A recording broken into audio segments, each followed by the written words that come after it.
Clap. All right, let's do this. Fuck. It's always awkward to start. Feels like you're trapped. Yeah, I am. I feel a bit, in the box here.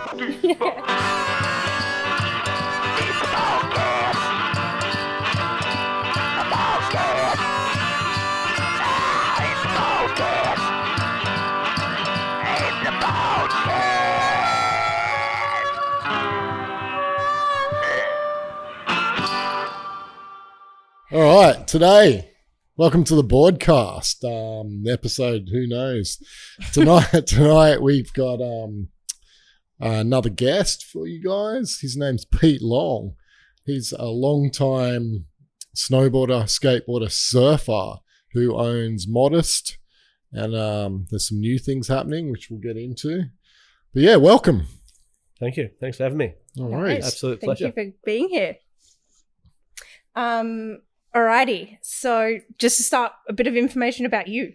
Where did you grow up? How old are you? Where are you at? Fill the listeners in. Yeah, And start at the viewers. beginning. All right. All the stuff I should know. Like Obviously, who you are. Pete Long, born and raised in western suburbs, Sydney, Bankstown. I was there till I was 14, 15, and then moved out to Mum remarried and moved out to Sutherland Shire. So I did my later high schooling out there, 11 and 12, or 11 and a half, year 12. Did you not finish school? No, I didn't. No, I got given an offer. Mum made me an offer, end of year 11, if I could find a job by the time school went back. Yeah. Didn't have to finish. How old are you now? I turned 45 in a couple of days. Okay, catching me. Yeah, rapidly. Yeah, right. So didn't that's feel me. Touch Yep. you. There was never really a feeling of like needing to finish school back then. It never felt. I was obviously, big reason why I'm here, a sporting kind of guy. I was pretty engrossed in rugby league at the time. Yeah, right. It was kind of fading out, I guess, but and just sport in general. I was skating. just wasn't my So thing. skateboarding first? This is Skateboarding the first, yep. 100%. Next question, Yep. right, really is what? So think a lot grew up western suburbs of Sydney, suburb called Revesby, which is like the top end of Bankstown, up near the bush there, picnic point and stuff. Good bunch of mates, played rugby league.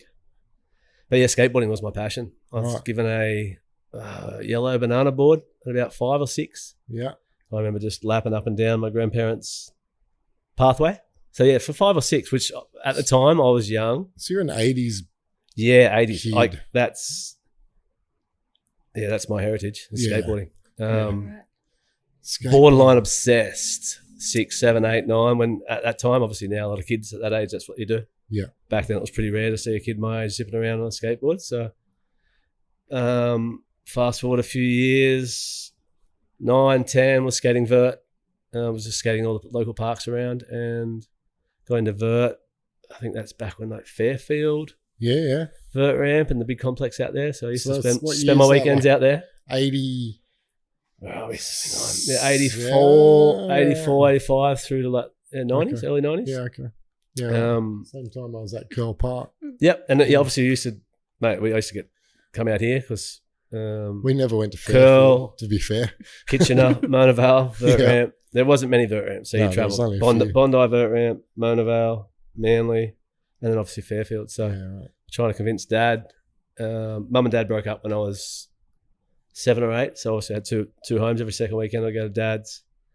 And it was always a battle. Both my brothers surfed to try and find somewhere to keep us all happy, right? So Bondi ended up being the one because there was. So your brothers surf, where were they living? We lived at Revesby. Yeah. Grew Okay, up. no Well, my surfing. older brother surfed. My middle Okay. brother, I don't know. So he just got into it. Obviously, my older brother's 5 years older than me. So when I was 9, 10 and right into my skateboarding, he was 15 and surfing was his thing. Yeah, right. So it was a long trip from Dad was at Padstow, from there out to Cronulla. But we Okay. do that every weekend. That's a drive. Yeah, it's a mission, I guess, back then. Dedicated. Bit shorter now, obviously the bridges and up through Menai and stuff. But I just always remember bargaining. It was like, I want to skate.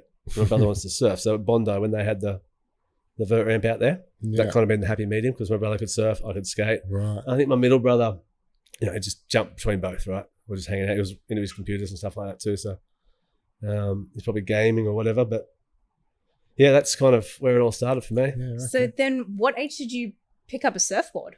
Surfing, not until, to be honest, about when my eldest son, Rennie, my stepson, Rennie, started. So about 7 years ago. But Okay, I so it's bodyboarded. late for I grew you. up, but no, we were bodyboarders. Right, okay. Yeah, okay. So kind of a couple of steps back, skateboarding was the thing. That was my everything. It was always something I did. Yeah. And then 11, 12, 13, good group of mates that we were right into bodyboarding. A lot of my mates had holiday houses, or not houses, caravans. Yeah. So we spent a lot of time traveling. So bodyboarding was obviously huge then. Not ashamed to say it, but we were right into it. Shouldn't be ashamed to say. No, not at all. But that's how I learned. That's my love for the ocean's been there for a while now. Came from bodyboards. That's cool. Yep. So when was the first snow trip? Quite late. Yeah, way late. Yeah. Single mum, wasn't something we could afford to do. We didn't even really go on holidays. Mum was always Sure. working. She was a successful florist.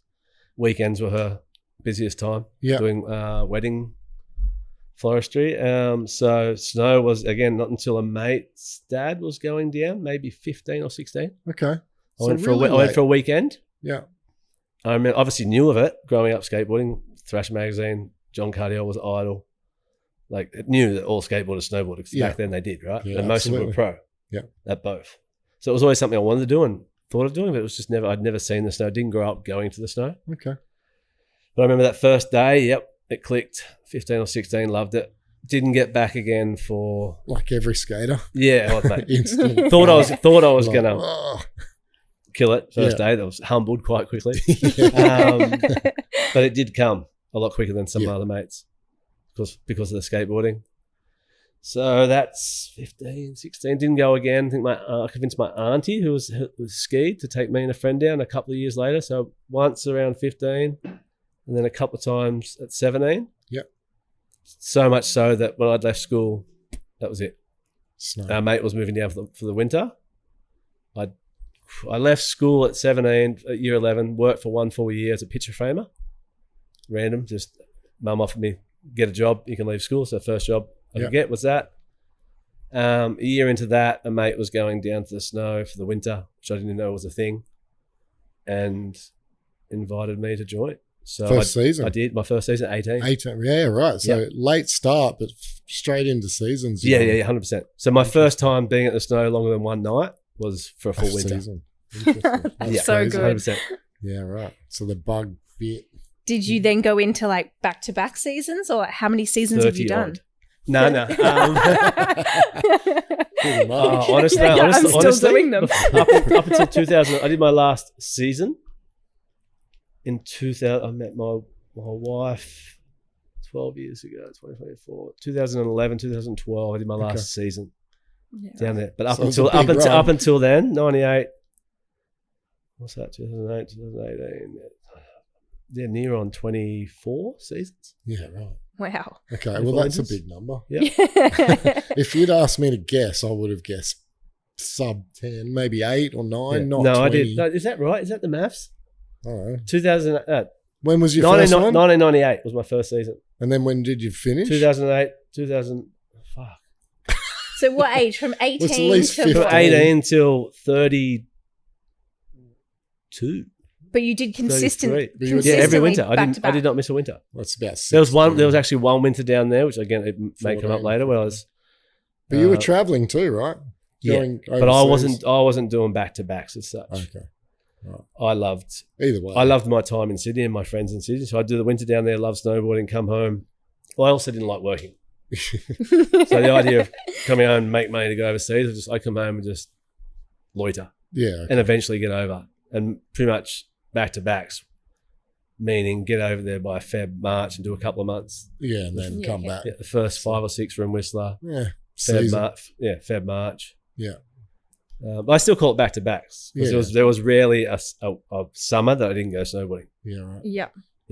Nice. That's pretty cool. Really cool. So now you've like what level? Like obviously not everyone knows you. So how far did you go in each of these sports? Like what do you?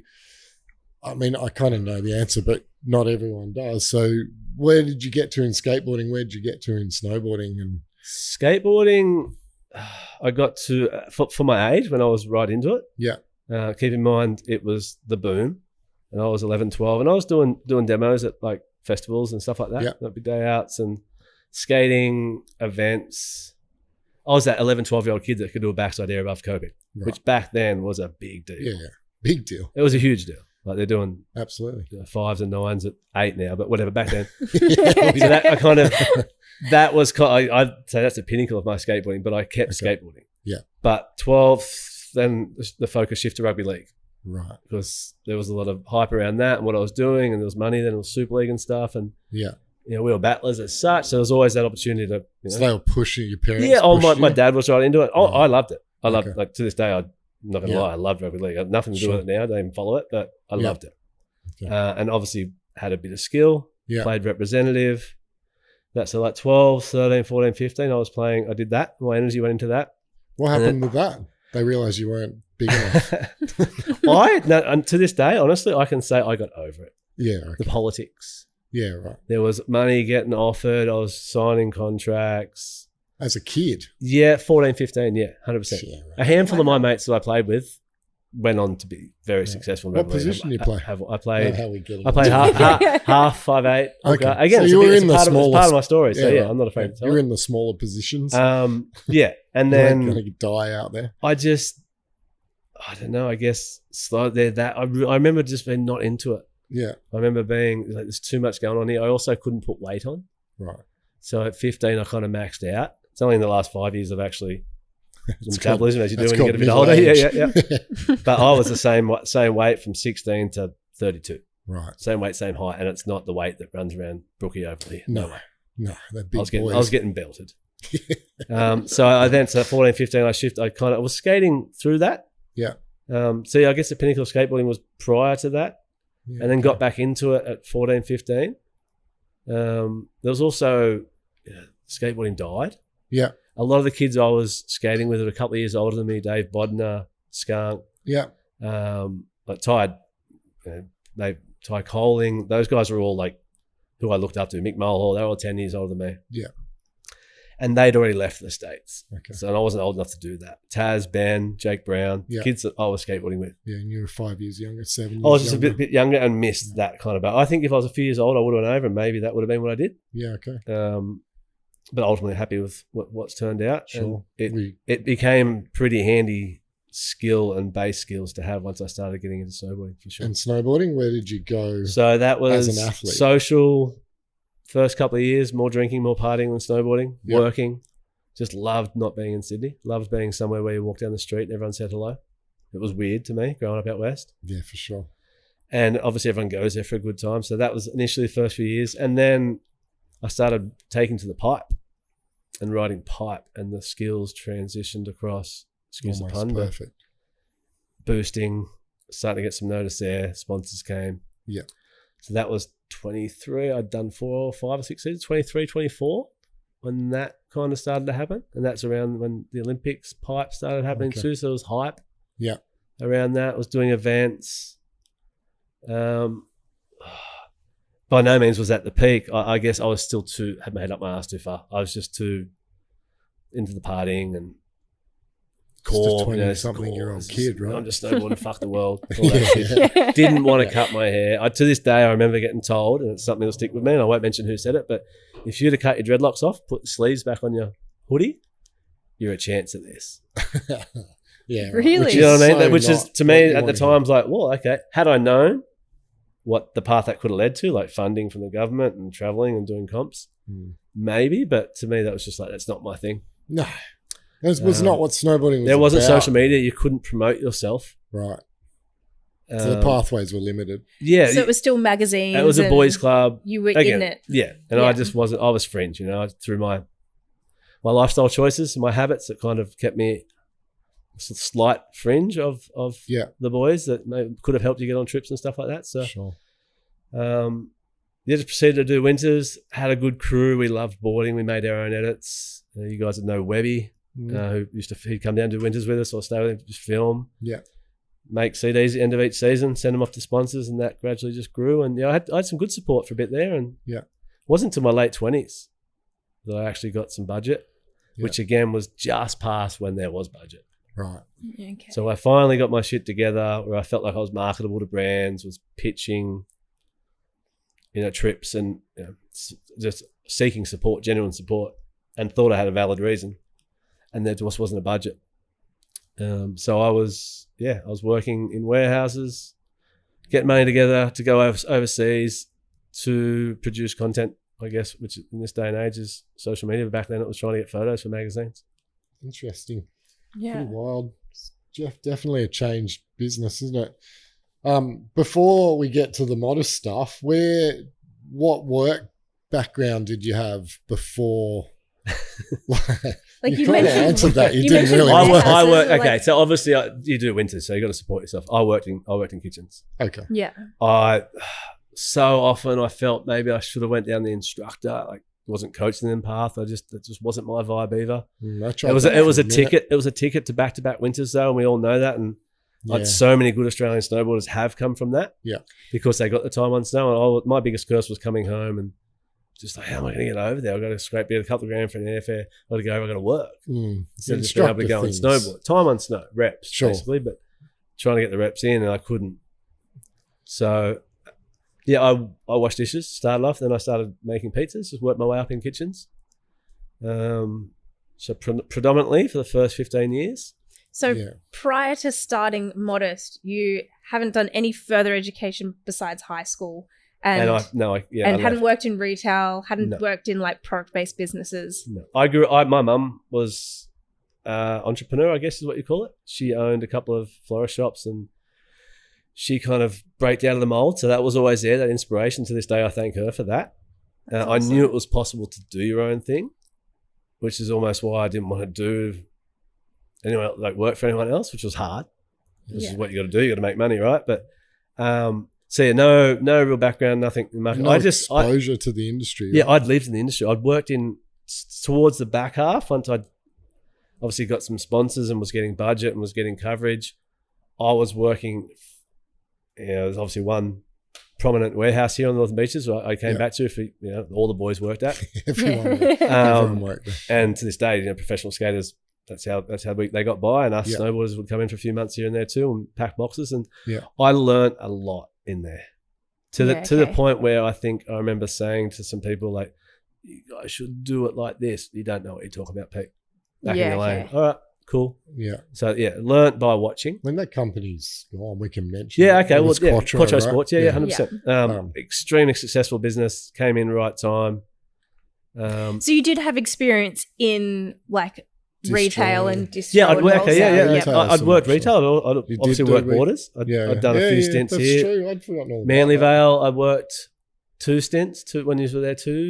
Balgala, sorry. Yeah. 2 years you were so there. You're an ex-employee. Yeah, 100%. Yeah, I didn't know that. You know what? I'd forgotten. I did a whole summer stint there. I did like 3 months. Yeah, you did. And then I went away. Right. And then I'd fill in here or there. We are doing this podcast for your memory and your timeline. In Al's defense too, I'm a bit the same. I couldn't tell you the exact years. Nah. I had a stint where I I'll be open and honest. I went, I kind of went clean after years of partying. Yeah. And as that can do, I kind of went a bit off, and I settled. And as 1 year, I didn't do a full season in Jindy. I was only down there, I think I ended up doing 6 weeks. But I was here in Sydney, composing myself, learning about myself, healing, and getting sober. Yeah, I remember a bit of a shift in your demeanor. And those that know me and those watching this will. And there was a lot of questions thrown, like, what do you do? Like, as I went that way, religion, I went that way. Ultimately, I found myself. Yeah. And off I went back down to do snow seasons, and that's when found yourself and went back. I went back, but I went back there. It was my thing. It was It's never I'd wish change, right? I'd went through what I went through and done the process I did 5 years earlier. So, what age were you when you realised that the whole snowboarding as a career thing was totally done? Oh, mate, pretty early on. I still don't. Yeah, I was going to say, at what point did you I'm the most professional snowboarder I've ever been in my life. I do 45, 50 days a year. And I pay myself to do it. No, I pay myself well too. I didn't get my first interview in a magazine until I was 31. Okay, so you were late. 31, turning 32. You were riding before. I had goals. Okay. And those goals hadn't been ticked. I went on my first magazine trip at 30. Never got a cover, but yeah, like from like 30 to 28, 29 to 33, 34. Yeah, right. Is when I got my most coverage. And when I kicked my most goals. So, and that was when there wasn't any money left. But, I consider myself professional. Yep. $3,000 here, 1,500 there. Back when rail jams, and I was winning 1,000 here, 2,000 there. Hey, if you're getting paid to snowboard, I was. So I was still working per se. Yeah. And then I also transitioned into subsidising that by coaching. Right. Illegally on the hill. I used to work with Valentino Gazzelli, Bieber Turnbull, Jai Carney, Zara Kell. Just not under the cash banner work. Yeah, cash work. You go because Yeah. obviously back and to this day you still can't do it. So yeah, it was around that time that I realised, hang on, I love this. I want to try and make something out of it, and that's when I started heading in the coaching direction. Yeah, and I also love working with kids. Now that brings me to your kids, right? You've got a couple of kids that are avid board sports kids. How's that been? Not they have much choice. No, it's good. It's good, mate. You share. Like Rennie, listen to this. He'll attest to it that maybe I didn't. By no means did I push him, but snowboarding is what we did. Yeah, and that's what we did. He skated and he was right into it. So Rennie's my stepson. I met Rennie at 3 years of age, and he's been by my side ever since. And then I have a now 5-year-old, about to turn 6-year-old, Solly. How's that going? It's going good. Yeah, board sports wise. We were there for a bit. No, 100%. Snowboarding cannot wait for winter to come around. Okay. Surfing every day. How is he? 6? He's about to turn 6. Okay. Skateboarding, we went through a phase.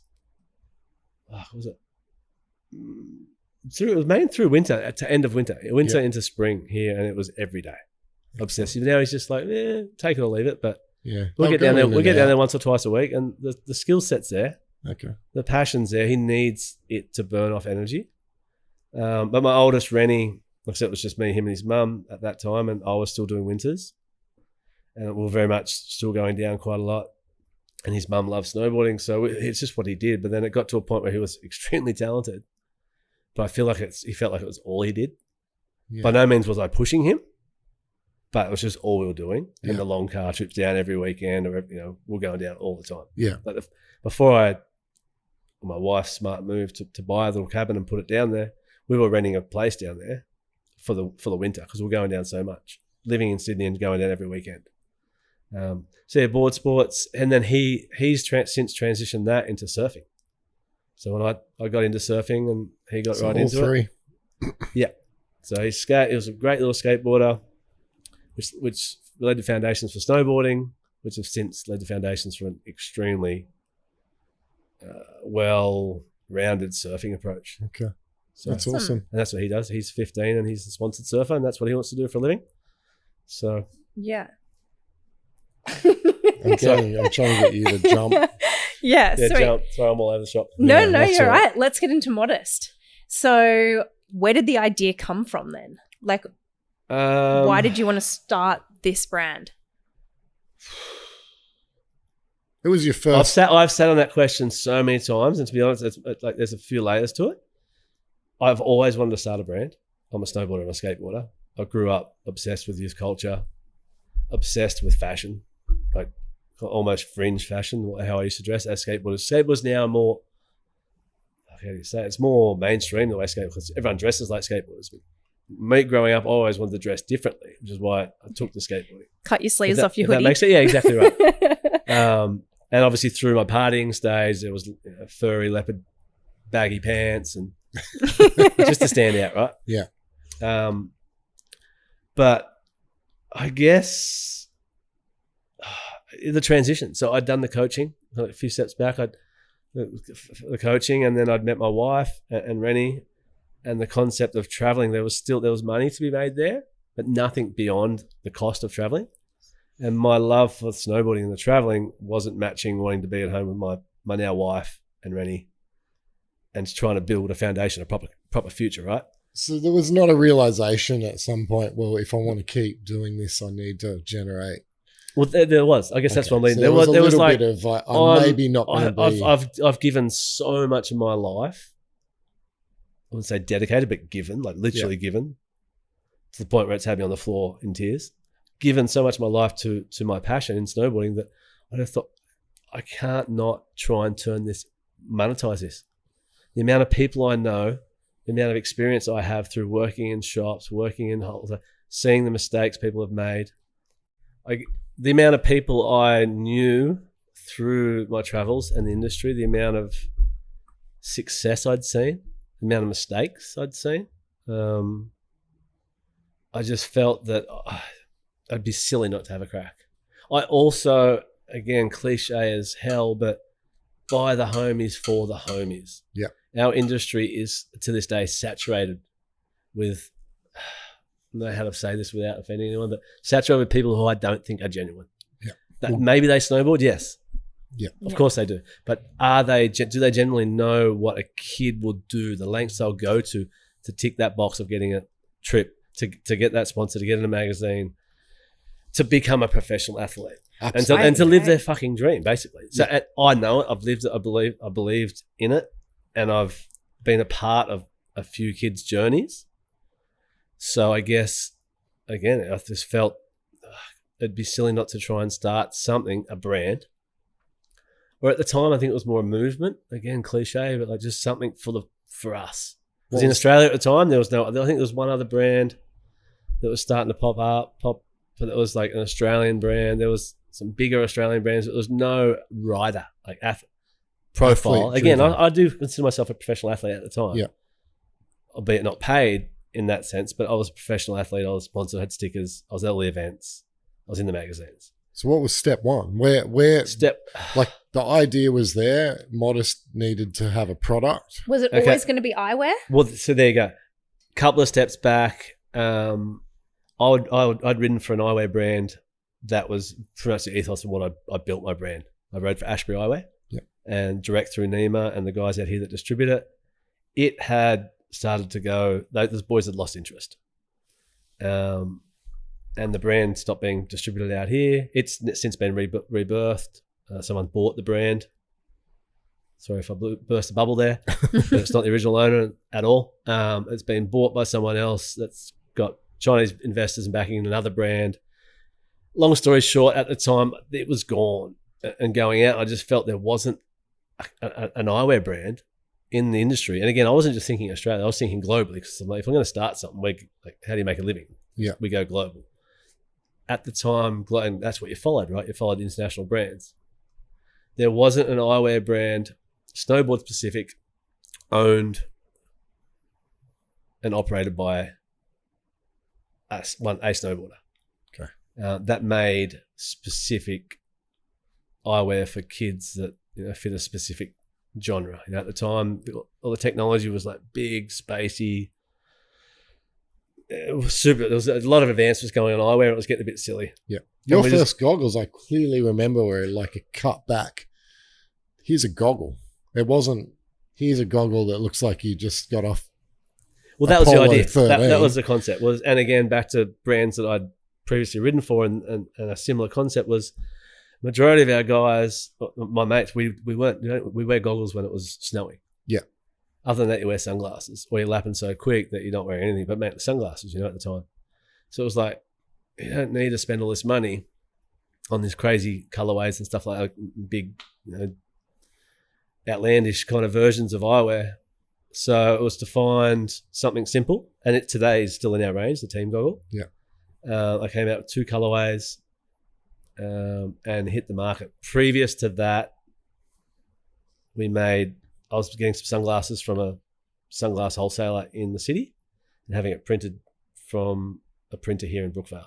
Okay. And that's how I built the team. That was 2013 into 2014. How big was your team when you first started? Because your team is massive now. It was it. At the end of the day, it was about, I pretty much built the team before I had a product. Yeah, right. That's to give you guys an idea of what I think a true brand is about. Yeah. You can, I remember printing some stuff for you in the early days, and it was for the homies. Support the homies was our mantra, and to this day, support the homies. Yeah. So yeah, we had some sunglasses printed, and again, social media, Instagrams. So 10 years ago this year. So 10 years? 10 years this year. 2014.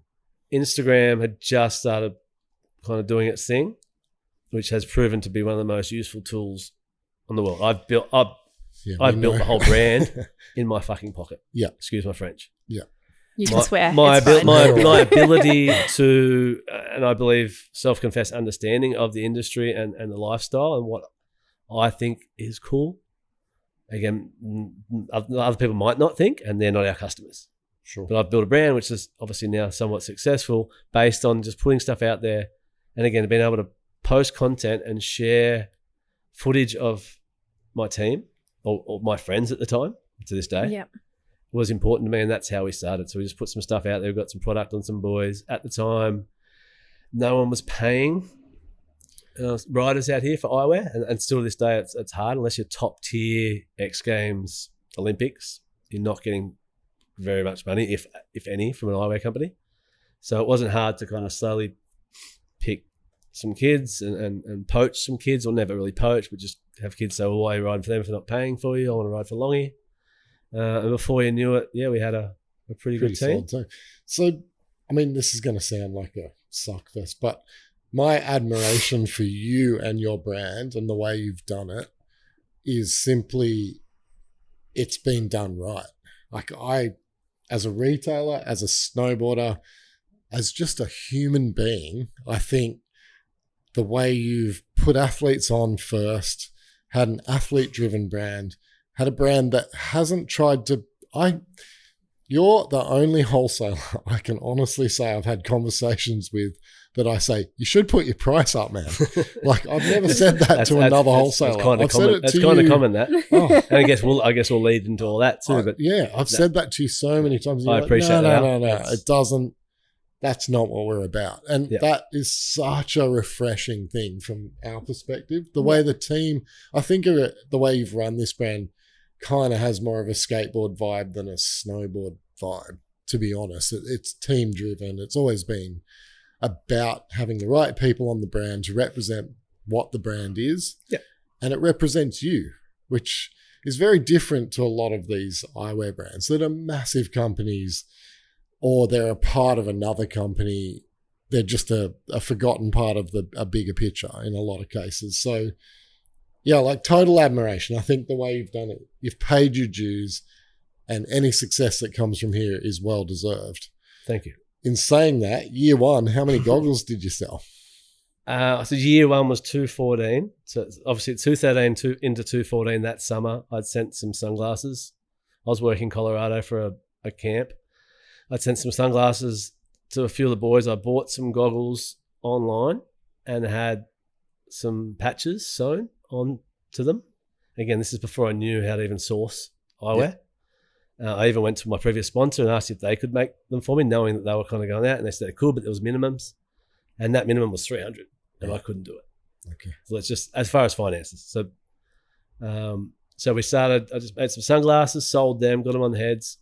I bought 10 pairs of a goggle I felt would be wearable, and a few of the boys I wanted to get it on their heads would wear, and I sewed some patches on the side of them. And that was 2014, which is when I say the company started. But 2015 was when we first hit the market. And I found a supplier, who to this day is still one of my main suppliers. And we made 300 units. I begged, borrowed, and stole, didn't steal. So ignore the steal bit. But I saw some money from some people around me. My wife helped out. A couple of close friends helped out. And yeah, we made 300 pairs, and I think that first year I probably gave away more than I sold. Yep. Hands down, again, to the dismay of my wife. Yep. Who I 100% now gets it. Yeah. But I understand at the time, borrowing money from, and it was only a little bit from her, a little bit from a mate, a couple of mates. I didn't have a good credit rating from my traveling, which was probably one of the best things ever. A bad credit card way back. Yeah. So every time I traveled, I had to work to do it. I have a lot of mates that had to wrap it up and go to the mines to pay off bills. Right. I'm talking 50, 60, 70 grand credit card bills. I didn't have that. But at the same time, I also didn't have access to money. That's probably so to start a brand, like a lot of brands pop off now. They borrow 50 grand, boom, let's go. I didn't. So ours was organic, a couple of $1,000. Yeah, that first year. Every cent we earned, put back into the next year. Has it been a scaled growth, or has there been 100% organic? 100% organic. That first few years, it took me 3 winters to get to 1,000 MOQ. Were you still working as well? And this 100%. was a side hustle? Yeah. And at what point did you go full time? So 2012, I when I stopped the coaching and come back and committed full time to living in Sydney, which I now reside, and I still live in Newport, on Northern Beaches here. My brother owns a landscaping company who I'd always worked for here and there as well, but I committed to working for him full time, and then took on his maintenance. So from 2013 till 2021, I worked full-time maintenance while building the business. Yeah, right. But having my brother as my employee and it being a seasonal, like grass doesn't grow as much in winter. Winter was, my time would free up in winter, which is when I needed more time to go snowboarding, but also work on the brand. But I could also leave early, emails and stuff. But yeah, till I think it should have been 2019 into 2020 I was ready to go, but then whatever you call that happened. Yeah. I remember having a lot of stock on the boat and thinking, fuck. So I pretty much took on more work to get through that. And again, we couldn't do anything else, so I just head down, ass up, worked. But yeah, it wasn't until this will be 3 years ago right now that I've been working on the brand full time. Yeah, right. Yeah. And so obviously in the beginning, I know starting a brand and a business, you do everything. You wear all the hats. You're the filmer, you're everything. Just the beginning. Yes. We're still going. 28 years on. But like obviously you've had like help along the way and things like that. And like what's been the process of that, and how many people do you have that are working on the brand alongside you now? So back to the early days, obviously it was myself. My wife's a graphic designer. She works in hospitality, but obviously has an eye for design, and that's a huge part. So having the vision myself and what I wanted to create, but not having the skill or the finances to pay someone to graphic design. So the first few years, there was a lot of input with her as far as design work and stuff, which again, she was running her own business. So we were both working full-time businesses and both working on Modest. So without a doubt, there was 2 employees to start, like no doubt. Yeah. Then that even up until a few years ago, she was still helping with design and stuff, but it was a tussle between doing so much for me that was slowly getting somewhere and still trying to do her own thing. I guess it was creating more friction than it was calm waters. So we kind of, since then, last 2 years, I pay contributors as far as design work, people that contribute to design for the actual goggles and the range and stuff. In the last 2 years, I've had a friend, a neighbor who was learning graphic design and getting in the industry himself. Shout out to Bart, who helped a lot with some design for a couple of years. And then I've had Jack Hudson, who's come on to help this year and last year, and then obviously a few other freelance designers that contribute. But this last 12 months, Jack's helped me piece together catalogs, all that sort of stuff, which again, my wife used to carry that. So from a brand perspective, it's me and then 1 or 2 people that I pay to contribute design work. I have a bookkeeper, and then I have distribution. Yeah. So on my payroll, I am sole director and sole employee. Yeah, right. Of that's my business to this date. That's crazy. Wish we only had 1 employee. And I was here.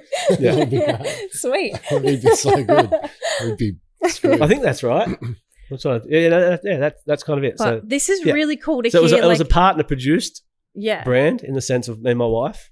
I was the face, the name, the connections. She was the design, and obviously the support. Yeah, seeing someone bust their ass trying to build something from scratch. Yeah, there's a lot of times there I wanted to give up, but yeah, I bet. I'm glad I didn't. And in terms of like content, like because obviously paying filmers the first. So I started a series called Modest Minute, which gained some traction. We worked with Board World, which was obviously a huge. They're a store now. Yeah, and it's still an online site, but they were a huge online site at the time, and we were doing a modest minute, and I was paying Marcus Skin to do the film. Actually, Tom Hannum initially, and then Marcus Skin, who's now Monster Energy's full-time filmer. I think I was one of his first few paid gigs. So paying for content to go online, paying photographers here and there, dodging lots of bullets on social media in the early days of posting people's photos. Oh, you got to pay us for that. Sweet, I got no money, bro. I can't. Like, I'll delete it, but, I'll give you credit. I get coming from an artist surrounding. So they were wearing your goggles and someone else's. Yeah. Like someone had filmed for Vans or whatever. Well, yeah. So again, and to this day, it's a fine line I walk. Yeah. Very fine. I think I only get away with it because we do support the industry a lot. You know, I put a lot of money into events now globally. We've produced a lot of like self-titled content. We made a full movie last year. I sent a crew to Japan. Yeah, we met them over there. You would have seen the guys over there. Yeah. Benny and the Ralph Lewis made a movie, and Andrew Fawcett was there shooting. And that again, that was a milestone for me to be able to send a crew over and spend money on a proper project. Why didn't you go? I was at home working. I had the family. I had other commitments. Yeah, right. We spent a day riding. Yeah, we saw them at Cortina. We were riding with them. I would have liked to have. We're also talking post-COVID and trying to get through all that nonsense. Like I think people have been traveling for a few years now. Yeah. Last year was the first year Japan was open again. Yeah, though. And it was still iffish. And through some life choices I made, I probably wasn't going to make that decision in case it wasn't going to happen. Fair enough. So I also have a 5-year-old that's pretty intense and full on, love him to death. But he's our everything right now, and our focus is on that.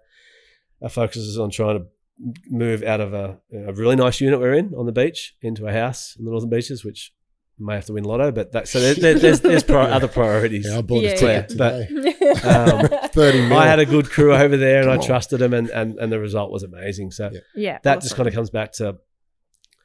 The first few years, it was more just doing what I could, using the connections I had to source content, sponsor events. We threw an event at the Stain. I'd always been involved in rail jams and stuff, and people had always come to me if there was brands or money. I was, for some reason, the first call. Yeah. Longy, we want to put a rail jam on.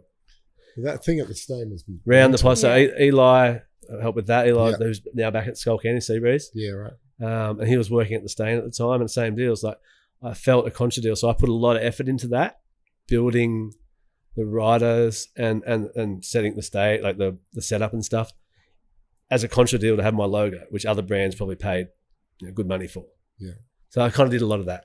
Yeah. Still grassroots initially. At the end of the day. Yeah. You go. To give people an idea, what sort of volume of units is Modest doing now? If you started first season 300, this 24, 25. You don't have to give away the exact number, but so COVID doing what it did, that following winter was boomtown, mate. Yeah. It was where our brand recognition was, where our marketing was, where some of the team riders I've had on for a long time now, and where their place is in the global scene as far as turning pro and still wanting to ride for the brand and choosing for the ride for the brand. 2022 winter. 22, 22 here. That was the massive one. Yeah, and everyone didn't have stock because that was coming out of that nonsense, and it snowed heaps. Everyone wanted to get outside. No one wanted to go overseas. So off the back of that, the following winter, my Australian indent was like 200%. Okay. So globally, about 300%. Thousands? Up on what? So well, you don't have to tell us. So, no, I'm not going to say exactly the numbers, obviously. But compared to the big guys, it's still a drop in the ocean. But if I can get another 1%, I'm happy. Okay. If I can get 5%, and that's a fine line. And to this day, something you've taught me and sat me down and we've spoken about is building it to a size where I can manage it myself, pay myself a great wage, and live the fucking dream, whilst contributing to something I'm passionate about and paying team riders and doing all that. The temptation right now, to be honest, is there. And the interest has been there to go big, and grow. And that's where it can. And go. I'm not knocking back that interest, but I like it how it is. But then we got no snow last year. Interest rates went up. No one's got money. So in essence, I've kind of almost been forced to sit. But we're doing okay. I reached my minimums. I've hit the volume I thought it would take to get at 10 years. Yeah. About 3 years ago. Okay. So you're ahead of schedule. Yeah. So where is Modest sitting globally right now? As in how many countries? Are you selling into? Okay, so I have, and this was always something too, I would like to discuss that. My aim was always export. I understand the Australian snow industry. I understand how fickle it is. I understand that price point or good value products move here in Australia. So I always wanted to create something that was cool by marketable, as far as marketability and team riders, and seen by the core kids as something they can grip hold of and really attach to. But I also knew the price point had to be there so we could move units. And to this day, we get families walk into shops and mum will buy the two sons a set and themselves a set, whether they're skiers or snowboarders. You know, we're a snowboarding brand, always will be. I've never marketed the skiers, but just for the case in point. And that family, they pick up 4 pairs of goggles for $400, say, or $450, which is the concept of the parents buying the kids what they believe is just cheap bodge, just goggles. And they then get on the hill and see all the kids lapping the park and some of the best riders in the park, if not the best riders in the park, wearing that shit. That kid is instantly like, fuck, mum, what have you bought me? Yeah. This is rad. It's cool, not lifetime. You know what I mean? Yeah. And that's how we've built, I guess, a culture around the brand, which I think is very important. In saying that, the plan was always export. Because I know that price point works in Australia, but there's always going to be a limit. Yeah. Because some of the bigger guys can produce more units. Some of the big guys have brought their numbers down. They've added lenses, which is when I first thought I'm onto something here, when the big guys are actually taking notice and shifting to match us. So from the get-go, probably 4 years in, we got our first distributor through a now business partner of mine as well, my North American distributor. He lined me up, my North American distributor who owns Dinosaurs Will Die, the snowboard brand, who I've ridden for forever. Back then, he introduced me to their Japanese distributor, and I'd spent a lot of time in Japan, so there was already we were already present. There's some presence over there already, so that made sense. And I remember getting that first distro check and thinking, wow, they're paying up front, and it was nothing. But at the same time, it's USD. We manufacture in USD. This is where I got to go. If I can get the brand where my distributors pay their deposits to secure their order, and that covers my production, we're on here. Yeah. And I thought it was going to happen so much quicker. I remember telling my wife, I don't even have to borrow money. But then at the same time, it grew in Australia, which obviously I've got to produce 8 months in advance and then have a good season and get paid. But so that Japan led into, again, just through team riders, I think, guys I put on. We then got a distributor in Italy who we no longer work with. That kind of fell out through the COVID nonsense. Anyway, fast forward to now, we are, one of my biggest distribution channels is through China. So we're obviously selling ice to Eskimos. We manufacture down the road and we direct to them. So you're selling back to China? Yep. They obviously love all things Australia. I have a great relationship with my Chinese distributor. He's, I could be wrong here, but his partner is Chinese Australian. Right. So he spent time out here and met her at university. Yeah. And rode Mount Buller and stuff. So there's a good language barrier. He also understood the growth of the brand. He brings some other core brands, well, I consider core anyway, I hate saying that word, into China. And he owns a few shops. China would be the holy grail. Few shops. And then obviously now, fast forward to now with the boom in China, then yes, it's... Yeah, it could be anything. So that was always something I aimed to do. North America was always going to be hard. And that backtrack to the price point side. In Australia, we're a price point brand, where it's premium quality, direct from the manufacturer to me, which is one of the only brands in Australia that does that, Eyewear. So I'm bringing in product the same quality. There's no distributor. For everyone out there who may think it all comes direct, there's obviously middleman everywhere. Middleman, and every time there's a middleman, you've got to throw a bit on. So I actually find it hard to sell my goggles, my higher end stuff, at the price I do. which is back to where Al said it needs to be more expensive because the quality is so prima and we could probably sell more. But I just have trouble. I know what I pay for it. I know my imports, my shipping. I know what it... On that note, for the general public who is watching this and doesn't really know lens tech or goggles and things like that, like, can you give us a brief rundown of like what determines the price in a goggle and why one would be this price and one would be that price and how you structure it? Because I know that there's so many other different pricings in goggles from different brands. In a nutshell, and not to give away too many secrets, it's all in the lens.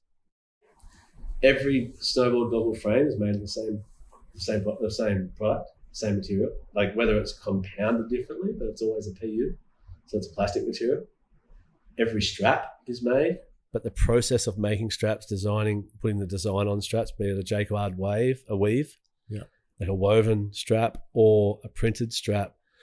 Well, then you start going to emboss and rubber logos and stuff like that, which again adds that. So that's where a lot of it varies. And that was all lessons for me. And to this day, I absorb a lot of that across the line because there are bigger margins because I'm direct from the factory.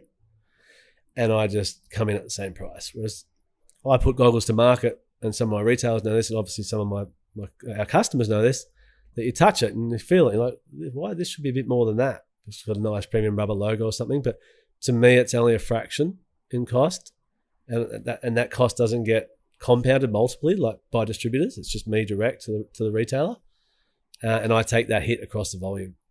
It's not happening. You're not having that. Oh, it's an extra $1, so it ends up being an extra 10 at that end. Yeah, exactly right. And in saying that, we are introducing that now with our signature stuff, premium pricing. Yeah, well, more. Is that more to give the athlete money? Yeah, full stop. Then who again, cares? not to blow my own trumpet. It's got nothing to do with my pricing. Yeah. It's more to help the shop push it. The shop will want to push it more. So my wholesale, and you guys obviously being retailer, may have noticed this year, my wholesale on my Team XL has not increased, but my recommended retail has on the signature stuff. Yeah. And on my online, which is we don't really do push our online sales and stuff. It's more just like a showcase of what our retailers can go to because people want to try goggles on. So quite often it's just they go look at it and they go to the shop. But that extra incentive to give my retailers to buy more of the signature stuff means I can now start to monetize more and then translate that across to team rider paychecks, because it is some of my team riders need to be paid moving forward, and I understand that. It's not a lot, but what I can do is offer them incentive, and that also works two ways, right? So if I'm giving them incentive, they're more incentivized to promote the product. Yeah. Hearing your story and how you grew up through snowboarding, it shows so much in how you've built this brand. Like I'm looking at it going, you went through this hardship of wanting to achieve and wanting to go through this sport and not having the pathway or the opportunities or the cash. And because of that lack, you've created a brand, and now you're doing it for all of your team riders. And all the right reasons. And it's amazing. Thank you. 100%. So nail on the head though. And again, I'll take that. Which brings us to these Instagram brands, right? I'll take that. Just on that, I'll take that, and that has been the ethos. I understood, and it's beautiful. It's in the name, modest. Yeah, a lot of the riders that I put on don't like to promote themselves. I'm a platform. I use the brand's more a platform to promote those guys. Yeah. Obviously, it helps sales, but it's about promoting the brand. Obviously, promoting Australian snowboarding now globally. But I've had some riders come through that have been on our products for a few years and have gone on to bigger and better things. I'm proud of that. You should be. You really should be. But it generally is, and it always will be. I'll always throw the hat back in the ring, mate. That's what's got me here. I feel like I'd break it if I didn't. And sitting in my position, I grew up snowboarding from the age of 13 as well. And I still, being a girl growing up in snowboarding, there wasn't a pathway for me. There was, my brother said it to me. He was like, if you snowboarded and you did this more, you'd get really you could go through this. And I was like, how? I don't know where the pathway is, but I know that you're sponsoring girls as well, which is awesome. I'm definitely very proud of our female team, our girl team globally. I think we've got one of the best teams on the planet. We've definitely got the best eyewear team on the planet. That's just something I've worked with female athletes as a coach, and they rip, right? And again, but it's also opening doors Had you asked me 15, 20 years ago when it was, there's so much power back then in editor's hand. He decides who gets the magazine coverage, who gets it. And I'm not saying I have that power at all, but through my brand, I do have some sort of influence in the industry where quite often I'll put a young rider on and that next season they're on every other brand. That's awesome. And that means a lot to me. Again, I'm just an old dirty piece of furniture in the industry, but if other brands think, fuck, Longy's putting them on, we better put them on, he might see something because he's proven that before, then that's all it takes. Giving him a pathway. Yeah. That's just as important to me as selling product, creating cool shit. Right now, how many team riders do you sponsor? What's the number? On our website, I think they sold in the first year. So everyone says this. I've had this in interviews and stuff before. It's like, big team and stuff. But you got to keep in mind, I am Modest Global. Yeah. So we are back to distribution. We're across 13 countries: North America, Canada, China, Japan, Korea. I've moved into Europe, so we're in Italy, Austria, Great Britain. We're global. Yeah. And I have riders. Obviously, most of them are focused North America. I have a good Japanese crew now. I love the Japanese style, and I've always loved that place and trying to crack back into that market. European riders, North American riders, and they are my team. I still this day send them boxes. That's awesome. So if you want to know my shipping, I know I'm not the only brand doing it, especially not in Australia. There's one or two others, and globally. But my shipping costs for my team packs this year was, I had to, fuck, that's a lot of money. If you know what I mean? Because I'm sending out 35, 40 overseas. Boxes. I've got my Australian guys, and I've got, that's the other thing too. Shipping costs. That's the other thing too. I can do that because I'm direct. All the other brands you're sponsored, you get 2 pairs of goggles and 1 pair, maybe 2 pairs of sunglasses a year or a season. Yeah. Whereas my guys are getting 4, 5, 6 sets initially. So this last year, because we were low on stock, I was short shipped and stuff, a bit smaller. But yeah, I can buff out a team rider 4 pairs of goggles, 12, 15 pairs of sunglasses. And that cost for me is factory. Yeah, obviously I have to look at it like retail, but for me it is factory. So that's my cost. My shipping costs more than that. Do you now sponsor people in skate as well as snowboarding? Yes. Yeah. For the last few years, and that was pre-COVID as well. Obviously, I'm a skateboarder and I surf. So I get asked so often, why don't I make mountain bike goggles or, like target the ski industry? I don't mountain bike. And again, I'm not going to try and buy something. Yeah. I'm not preaching, but I'm not. That may lead into another conversation. I'm not trying to buy it into another industry. No, we get the same question. Why don't you sell scooters? Well, we don't ride scooters. And I guarantee you put 100 of them on the wall here, you'll sell 100. Sell them for sure. Yeah. But again, that'll take away from your core following. Yeah, and that's not what we are. So pre-COVID, I started building, and obviously my son Rennie is a very talented young surfer too, and coming through, and through doing that with him now and traveling, I've met some of the other kids, and I'm trying to do something very similar to what I've done with snow.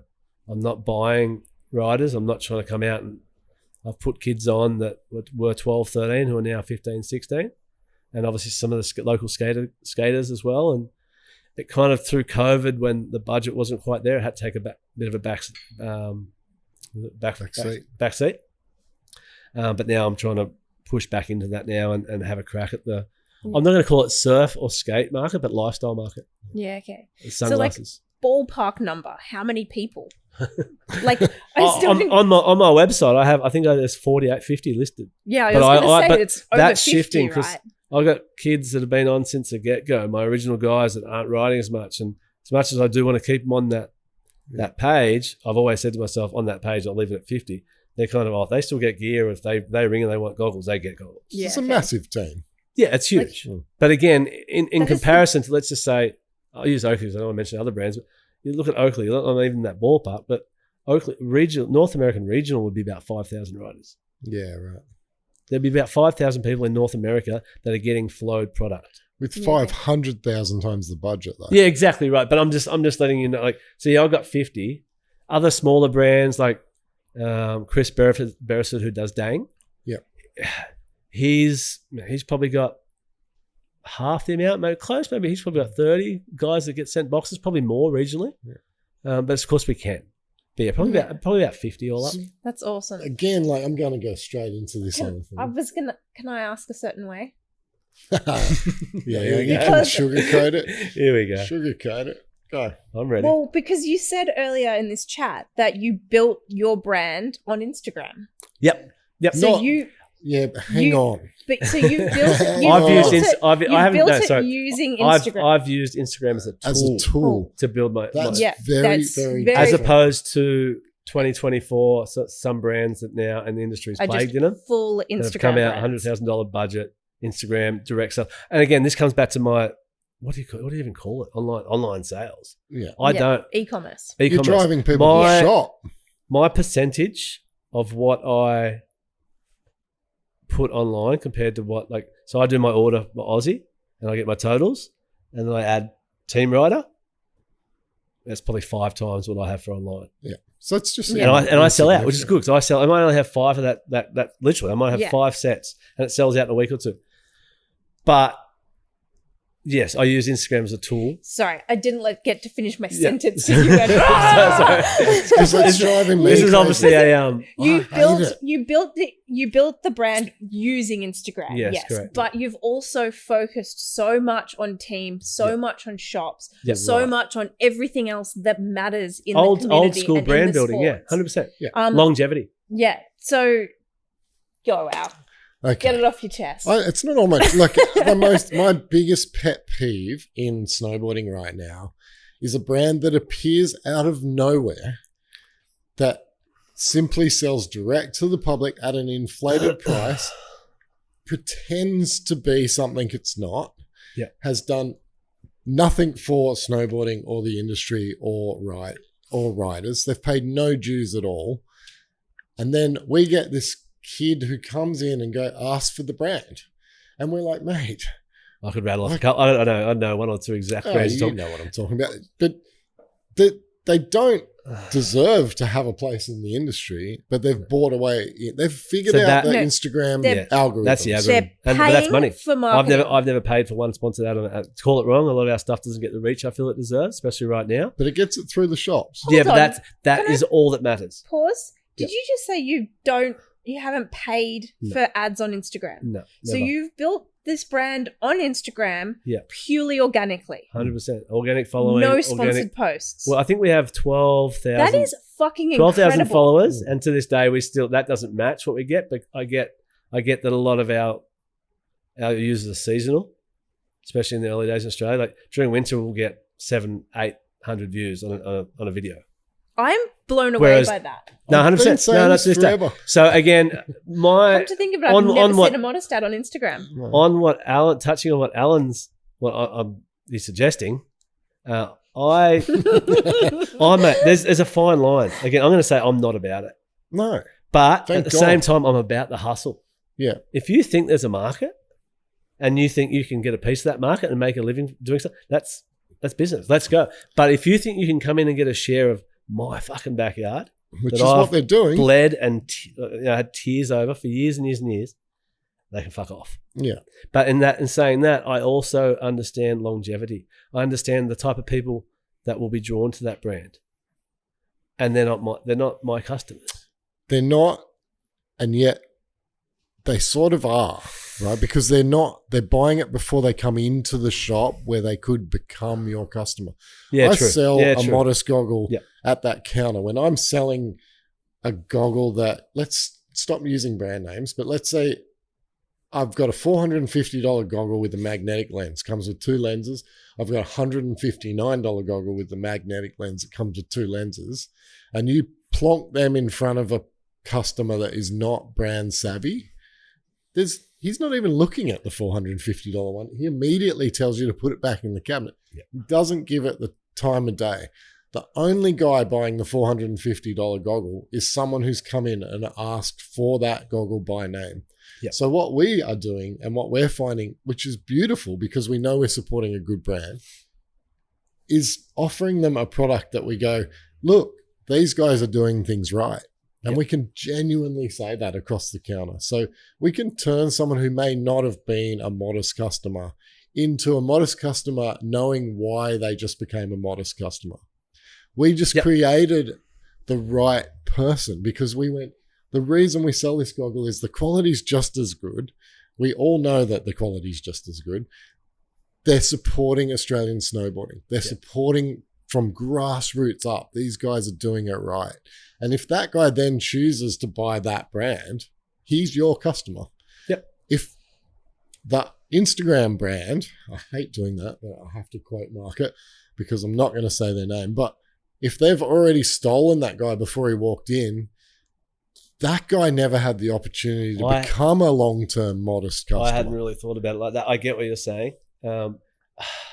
He's being taken away from having a shop experience. Yeah. Which is why I get the shits. Which is more reason why I hope retailers won't go near those brands. I would never put and it in my you know cabinet. what? My retailers won't. No. And I can tell you that for a fact. No.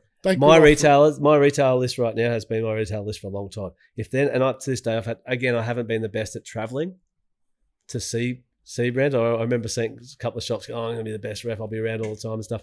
Family, business. I run the business by myself. Hard to do it. Yeah, I can't do it. There's a lot of communication on phone, social media, but my retail list is pretty much what it has been. And they're the guys that know me or know the brand and know what's up. And they're the same brands that will not stock those brands, mate. I highly doubt it. I'm not sure if I'm allowed to say this, but that brand actually reached out to us and we said no. Yeah, that brand's reached out to a few of my accounts and those accounts. No. Obviously, because we do similar product. That's one thing that annoys me though. But they have some of them because there are some stock molds in the market. And there is a scam going on with that brand. Yeah, that's the thing that I didn't like about this Instagram thing is because it gets marketed for a price and then that price is the goggle with one lens, not two lenses. And they don't market it like that. Interchangeable lens. They make a big point of this fucking goggle's got interchangeable lens. But you don't fucking get the interchangeable lens with it. So essentially it's not interchangeable because it came in a box without a spare lens. You have to pay another $100 if you want the second extra lens is so expensive that you've sliding into the big boy brand. Initially, I was sitting on the fence, and like I said, I'd like to be the nice guy and say good luck to them in the hustle. But if the hustle's like that, then the hustle's a scam, and I hope no one's getting scammed. I also believe in. I don't want to be all fuddy duddy, but the universe works in its way, right? Yeah, it gives back. You give, it gives back. Of course. Yeah. If homeboy or homegirls out there just getting and not giving. Yeah, trust me, that train's going to fall off. Absolutely, it's going to fall off, and it's going to go up in flames. Yeah. So for me, it's longevity. I'm here for the long run. Yeah, but I understand there's room in the market because so many people don't want to leave, especially through that nonsense. That couple of years, they don't want to leave their house. They don't have to leave their house. They'll try if they can get premium quality at a cheaper price. I don't know. There's just no story. No. I'm old school, mate. There's no story. Like a good brand has a story. Longevity brands that don't end up, in the trash, have a story. You can see that in the two differences between even the marketing, the videos from them. They're doing it in, it's like a house or a bedroom or a garage or a street. Like they're not at the snow. There's no one snowboarding. And so like you go to Modest and I think I'm going to have to block my stories if the stuff gets posted on my Instagram. Because I believe some of these brands follow me. Yeah. I don't look at it. They're but they can't do what you do because they don't have your background. They'll never be able to do it. And they're not on that note, I've been a big advocate for a few of my team riders for the last few years to try and start their own things. Not like I did once you're out. If you're trying to pursue your snowboarding, tick some goals, film parts, travel the world, start it then. And there's one brand in particular, Robbie started Dial Range. It's an outerwear company. I've been working with him on a few things as far as business, like people help me. Yeah. But I'm just so pumped to get behind him and his brand and any other genuine, right? Because I've been giving that kid goggles for a long time now. He was working park down at Mount Hotham. I was trying to get into that market down there. Those boys were ripping. It was like 4, 5, 6 years ago. It ended up, you come to Jindy. If you want to make it in this game, come to Jindy. He got a job in one of the retail stores down there, and has since, he likes wearing baggy pants, right timing. He's built something so quick. Again, authenticity, the right following in that clique. I'm out of that clique group, so I'm not down there. I'm an old guy. I got my boys down there, my girls that are, I still turn up. I love to ride and stuff, but I'm not in that clique. those kids are more influential than my brand. So these brands you're saying, and like these Instagram brands, there's no longevity. There's no general influence. Okay, they're Instagram brands, but they're not influencing anyone. They're influencing the wrong person to buy the wrong product. Well, there's 9 months of the year where you don't see the brand at all, right? 100%. They haven't marketed once in winter. No. I haven't seen them. Northern Hemisphere. I saw it like 5 times a day in our winter in Oz season, and now I haven't. ROI at some stage, right? You're putting that much money into it. I also know the game. I manufacture goggles. I know what they cost to sell, and again online you can make a bigger spread. Yeah. But still, until you start hitting minimums, and your minimums get MOQs, the longevity is not there. Yeah, so the ability to do multiple designs, the ability to do smaller numbers, bigger range, but smaller numbers of some that don't sell as well. Like you can't do that when you're at that sort of volume. I genuinely hope that they're gone in 12 months. I genuinely hope they make a I'll sit here and say, mistake. obviously we're talking. I own an eyewear company, so we're talking about eyewear, but there's I also know some of the boys have been working hard for a few years now that are in the outerwear game and the apparel game, and there's guys coming in doing the same thing to them. Yeah. And again, like I turned up to the trade show this year for the first time in a while, and they were there. There was a few of them, and no one knows who they are. You know what I mean? And I guess they're selling off maybe price point. I'm not sure, but again, they weren't sitting around having a beer with the other boys, all the other girls at the end of the day. There's more to price point than price point. Yeah, but there's more to doing the business the right way and building it based on your ethics and why you're doing this. Like you can see that they're doing that because of just money. Yeah, like it's literally and they won't just last long for that. So you guys can vouch for this. It ain't easy. No. There's some good. There's some good years, but there's some fucking shit years. Yeah. So at the end of the day, if you're not a passionate snowboarder, skateboarder, why are you in it? Or industry, not only why you're in it, but you won't be in it for long because that passion is what gets you through those shit years, right? You lose your mind when you don't go snowboarding. It's not all about money. It's not all about. I'm going to be rough by the end of winter if I don't ride. Anyway. But that's how I put it. And again, if it means a lot to hear that I've created something that fits into that mold. I'm super impressed with the way you've done it. And anyone I knew your story like roughly, but I didn't know it in depth. And I'm like so impressed. Yeah. Like what you've managed to achieve and how hard you've worked at it. And also that you haven't shied away from your original desire to start the business, which was to give people the pathway that you didn't have in the way industry. You've gone about it, just full stop. The way you've gone about it. Anyone who's got you in their corner developing a new brand is on a. And on the flip side, I've had people like yourself. I've had other shop owners, other brand owners who I've ridden for and stuff that have been so vital, like priceless. Again, you can learn a mistake by going through that mistake, or you can learn by someone telling you not to make that mistake. Right? Yeah. And I've been very lucky. Yeah, but it's only because of who you are that I wouldn't have the conversations I've had with you with 90% of people. And most retailers won't. And that's that give-take thing, right? Yeah. I don't have those open conversations where I go, hey, listen, man, this is a little bit of free advice. I wouldn't do that with 90% of people because they've never done anything for us. So it's just building relationships and being a good person. You get it. It comes back. Real recognizes real, right? And that's what makes this. That's why I'm so happy and so blessed to be a part of this industry. This conversation, the whole time I've been sitting here thinking, we're having a conversation with someone who really gets it. You're talking to two shop owners that still pay a team.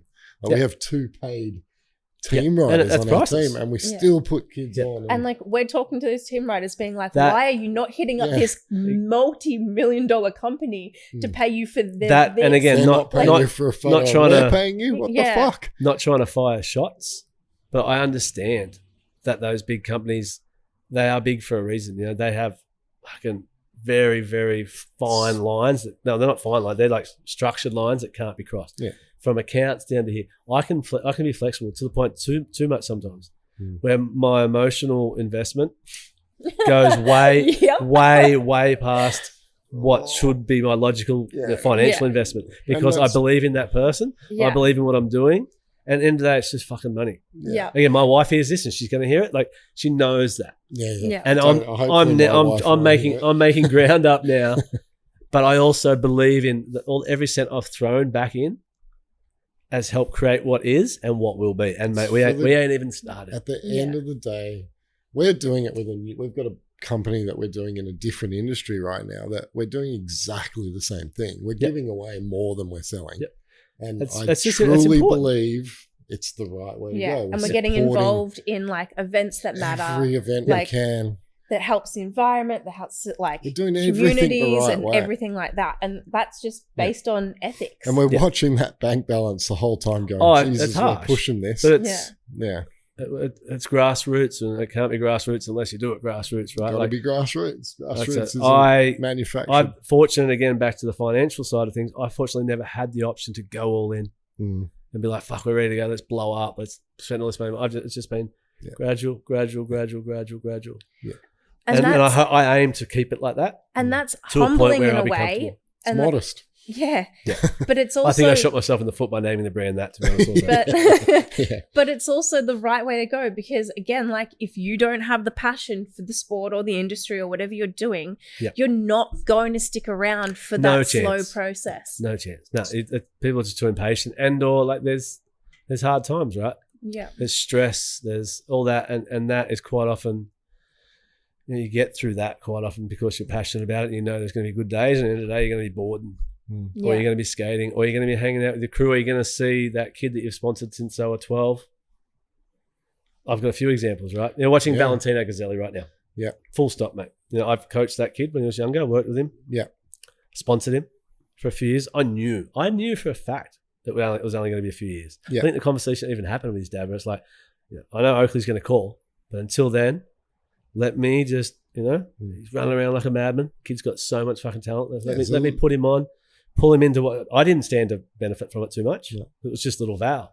But I knew if I put him on and pulled him in and my crew pulled him in, he did laps of my crew, it would help add to the athlete he became and has become. There's a massive degree of pride in it, right? Yeah. You feel it. We're about to feel it with Liv if she makes it to the Olympics. Yeah, 100%. Which is, I think she rides she's Modest Sunnies too. Unofficially on the brand for sure. Like for us, like if Liv rides in the Olympics as a skate shop from the Northern Beaches, we get to see a kid that we've known and helped out since she was 6 or 8 or whatever she was when she started.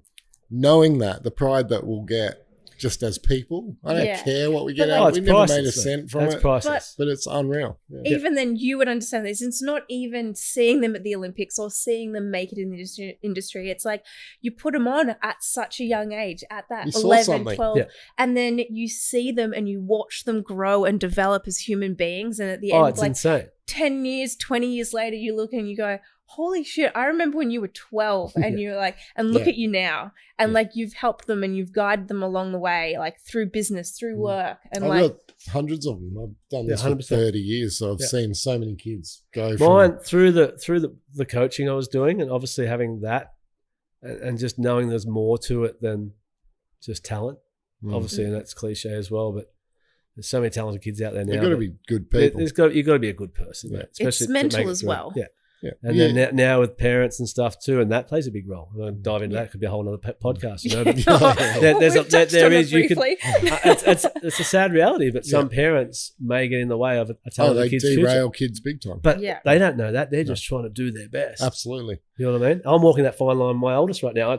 I know my experience, not necessarily my connections. The kid's got a lot of talent, but my experience in developing athletes and working with athletes and knowing that, keep it fun. You're only 13, 14. It's like, can't keep it fun anymore. You're 15. You ain't world class by 16, kid. Fuck off. It's over. Yeah. Again, that's harsh. Yeah. But that trying to walk that balance of keep it fun and have this as an amazing outlet for the rest of your life, which is what they are. Surfing, skating, snowboarding for me. Yeah. They've got me through the toughest times of my life. Yeah. Yeah. But they're also my passion, now my career, my job. But to be able to get kids through that fine line of, hey, you've got talent, we're going to support it and throw a lot of money at it and get you to the right places, but we don't want to burn you out, mate, it is probably the most difficult thing on the planet. Yep. Like full stop. So we can you can be like, oh, those parents are stopping that kid, but at the same time, they've got to try. Because if they don't try, the kid's not going to get there. But if they try too hard, but again, it comes down to the people they are. Yeah. Yeah. So you can try, but still be a good person and be humble and not be in. And again, that's again, I get so many DMs all the time. How do I get sponsored? What's about? Yeah. Number one, I go straight to their Instagram. and they're not following the brand. Yeah. We do that all the time. Yeah. And I'm like, I go back to them like, why? The first thing is you don't follow the brand. Yeah. So, or just a little gentle nudge, be like, come on, follow us on social media, buy some of our product, send me some clips. Yeah, support it properly. You know what I mean? But I've been there. I've thrown that out to everyone. Oh, just hook us up. But they've always been brands I like. Because I never wanted to ride for brands I didn't like.